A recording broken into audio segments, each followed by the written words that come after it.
Redmi Note 14 series launch हो चुका है एंड इसकी कीमत शुरू होती है 18,000 रुपये से Note 14 के लिए, 24,000 रुपये से Note 14 Pro के लिए एंड 30,000 रुपये से Note 14 Pro Plus के लिए। और ये कोई ओरिजिनल प्राइसिंग भी नहीं है, ये है एक डिस्काउंटेड प्राइसिंग, विच मीन्स ये bank offers and exchange offers के बाद आपको इस प्राइसिंग में मिलेगी।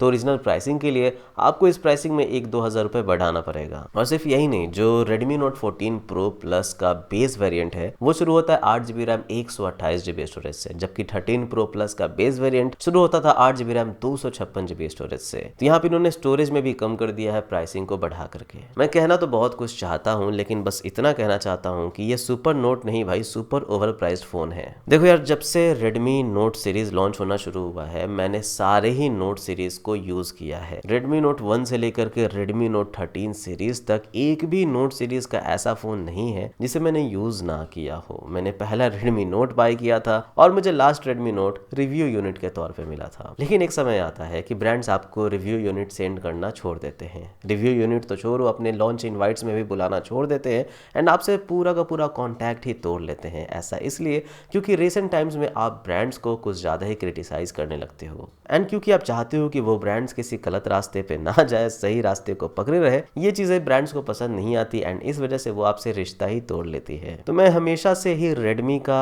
रिव्यूज़ वगैरह किया हूँ, इस वजह से कई लोगों को ऐसा फील होता है कि मैं रेडमी का चमचा हूँ, विच मीन्स कि रेडमी मुझे पैसे देती है, रेडमी मुझे यूनिट्स वगैरह देती है। देखो, पैसे तो मैंने आज तक लिए नहीं, लेकिन बात रही यूनिट्स की तो हाँ, कुछ यूनिट्स मैंने लिए हैं एंड इसकी भी हिस्ट्री मैं आज आप लोगों को दिल खोल के बताता हूँ। Redmi Note 1 सीरीज से Redmi Note 10 सीरीज तक जितने भी स्मार्टफोन थे वो सब कुछ मैंने अपने पैसे से बाय किया था, क्योंकि मुझे नोट सीरीज पसंद ही इतना था कि मुझे कभी परवाह ही नहीं था कि कंपनी मुझे अप्रोच करे या ना करे। इवन Redmi Note 10 सीरीज भी थोड़ा सा ओवर प्राइस्ड होकर के आया था, कह सकते हो, या थोड़ा कॉस्टली होकर के आया था, फिर भी मैंने उसमें अपने पैसे इन्वेस्ट किए थे। एंड जो मेरा पहला Redmi Note series smartphone as a review unit आया था वो था Redmi Note 11 सीरीज का, विच मीन्स 10 जनरेशन तक तो मैं बिल्कुल पेड या बिल्कुल कोई रिव्यू यूनिट लिया ही नहीं था, क्योंकि मुझे आया ही नहीं था बेसिकली। बट फिर भी मुझे उस वक्त गालियां पड़ती थी, लोगों को लगता था कि नहीं, शाहरुख भाई इज पेड बाय Redmi। यार, मेरी एक बुरी आदत ये थी कि मैं Redmi को पसंद बहुत ज़्यादा करता था एंड इस वजह से उनकी फीचर्स को बहुत ज़्यादा एक्सप्लेन करता था, लेकिन बहुत सारे वीडियोज़ में उनके बग्स को भी बताता था,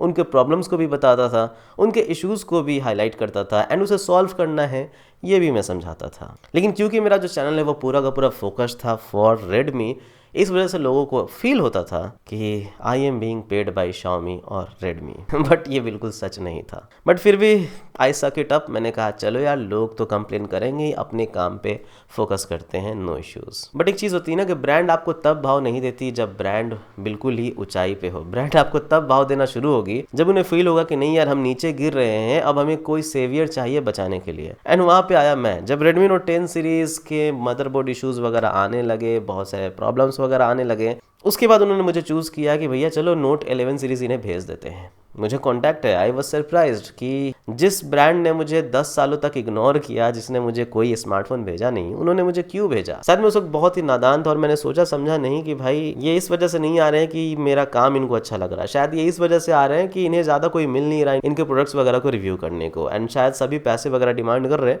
इस वजह से मैं तो भाई फ्री में कर दूंगा ना, इनका फ़ैन हूँ। तो मेरे पास आ गया यूनिट, मुझे लॉन्चमेंट में भी बुलाया गया, मुझे बड़ा खुशी हुआ, मैंने व्लॉग्स वगैरह भी बना दिया, पूरा यूनिट वगैरह का रिव्यू वगैरह भी कर दिया। एंड ओवरऑल आप देखते हो कि जब यूनिट आती है ना तो एक प्रेशर रहता है ब्रांड की तरफ से।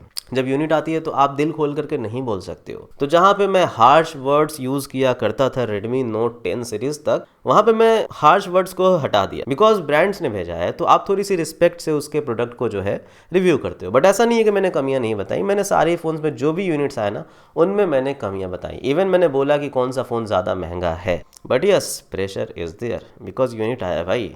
एंड ऐसा नहीं है कि यूनिट्स आने का मेरा कोई पर्सनल फायदा था, उल्टा मेरा नुकसान था, क्योंकि जब मैं यूनिट्स लेने लगा, दिल खोल करके बातें नहीं कर पाया ऑडियंस के साथ में, तो उसके बाद ऑडियंस समझ गई कि भैया ये बंदा को यूनिट्स आ रहे हैं तो अब थोड़ा सा ये सॉफ्ट हो गया है। और आज लोगों को लगेगा कि क्योंकि यूनिट नहीं आया है तो ये बंदा वापस से हार्श हो गया है, इस वजह से Redmi Note 14 सीरीज को ये बुरा बता रहा है। And that is the reality, इसे आपको फेस करना सीखना पड़ेगा। कोई भी क्रिएटर है वो यहाँ मैं भी शुरुआत में पैशन के लिए आया, जैसा कि मैं आया था। Redmi Note 1, 2, 3 सब मुझे फ़र्क नहीं पड़ता, मुझे बस वीडियो बनाना है, खरीद के बनाऊं या जो करूं, 10 सीरीज तक मैंने खरीद करके बनाया, मुझे कोई घंटा फर्क नहीं पड़ता कि कौन क्या कहता है, मुझको जो बोलना है वो बोलूँगा। वो सब पैशन था।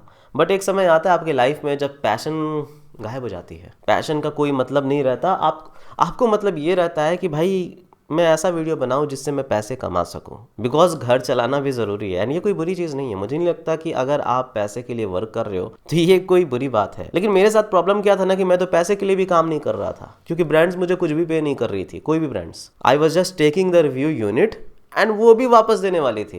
Redmi Note 11 Pro Plus मेरे पास एक हफ्ता 1 महीना के आसपास था, रिव्यू किया, चला गया। Xiaomi 11 Lite आया, वो शायद पहला Xiaomi का फ़ोन था जो कि इन्होंने मुझे भेजा।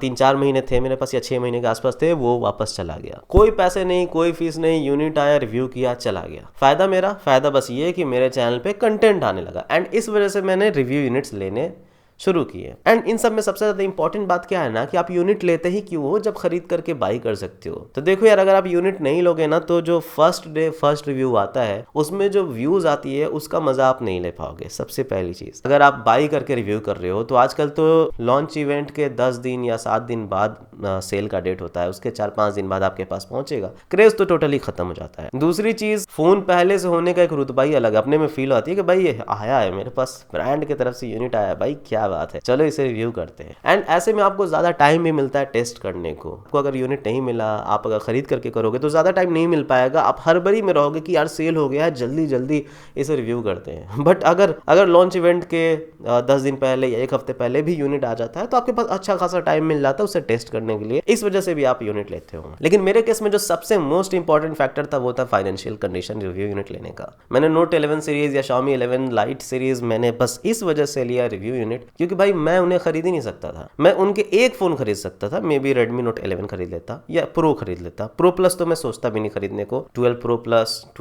Plus या 13 Pro Plus वो सब मैं खरीद ही नहीं पाता, बिकॉज इतनी अर्निंग होती ही नहीं यूट्यूब के मोनेटाइजेशन से कि इंसान हर एक फोन को खरीद करके बाई कर सके। तो आपने Redmi Note 1 सीरीज से Note 10 सीरीज तक कैसे खरीद लिया?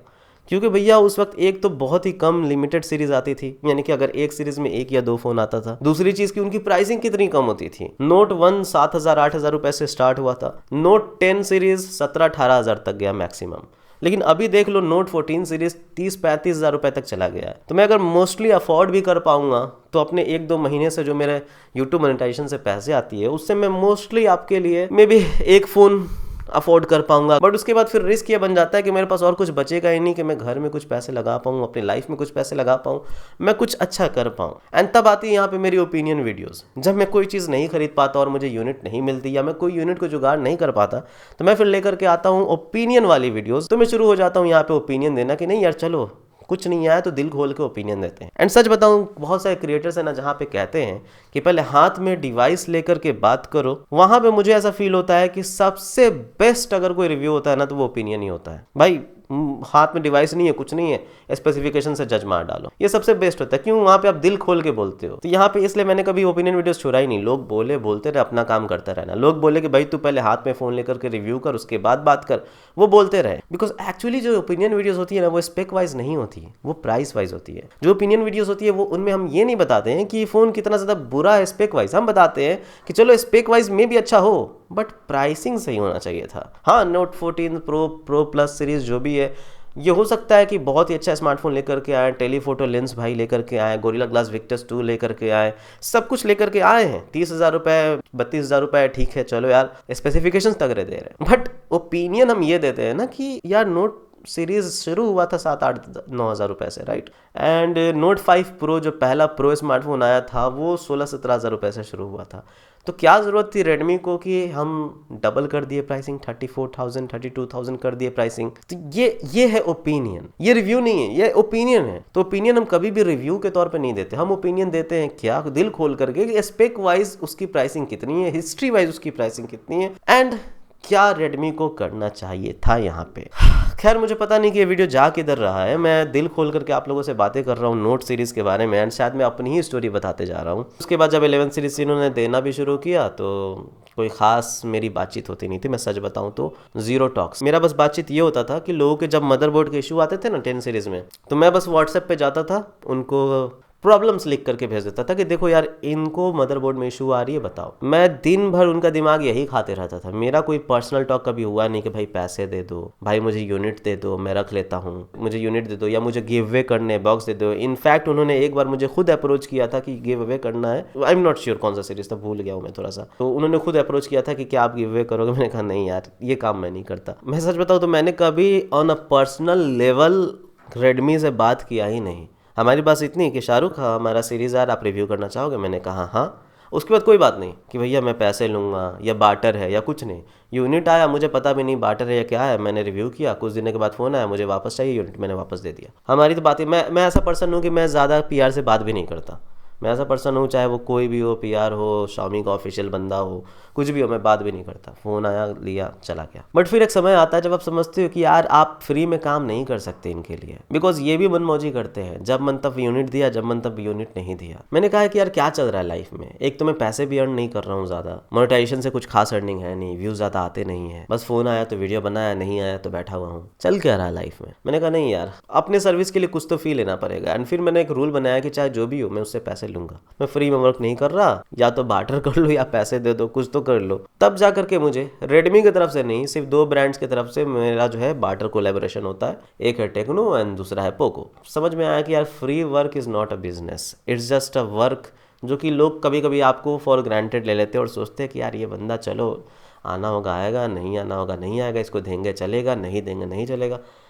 इट हैपन्स अगर आप फ्री वर्क करते हो। तो ये जो वीडियो है, आई डोंट थिंक कि इस बारे में कि नोट 14 सीरीज़ कैसा है, वो तो आप ऑलरेडी मेरा ओपिनियन जानते हो। ये वीडियो शायद इस बारे में है कि फ्री वर्क करो ही मत किसी ब्रांड के लिए। कहाँ से कहाँ चला गया। खैर मैं अपनी सफाई दे रहा था और चला गया इधर उधर। तो मुझे किसी बात का दुख नहीं कि मुझे यूनिट आया नहीं आया। मेरा ओपिनियन ऑलरेडी इंटरनेट पे मौजूद है, जो कि मैंने आज से आई थिंक 4-5 दिनों पहले बनाया था नोट 14 सीरीज़ के बारे में। एंड मेरा बस यही ओपिनियन है कि भाई वो जो फ़ोन है, भले ही स्पेक वाइज उन्होंने इम्प्रूव किया हो, बट प्राइस वाइज उन्होंने बहुत ही ज़्यादा बेकार कर दिया है नोट सीरीज़ को। एंड यही चीज़ है मेरा ओपिनियन। बाकी ओवरऑल ब्रांड्स यूनिट दे, ब्रांड्स यूनिट ना दे, मुझे फ़र्क नहीं पड़ता। मेरा जो बेस्ट काम है ओपिनियन देना, वो मैं करता रहूँगा। एंड स्पेसिफिकेशन से चलो नोट 14 प्रो तो अच्छा है, बट प्राइसिंग वाइज बहुत ही कचरा है। थैंक यू, बाय बाय, जय हिंद।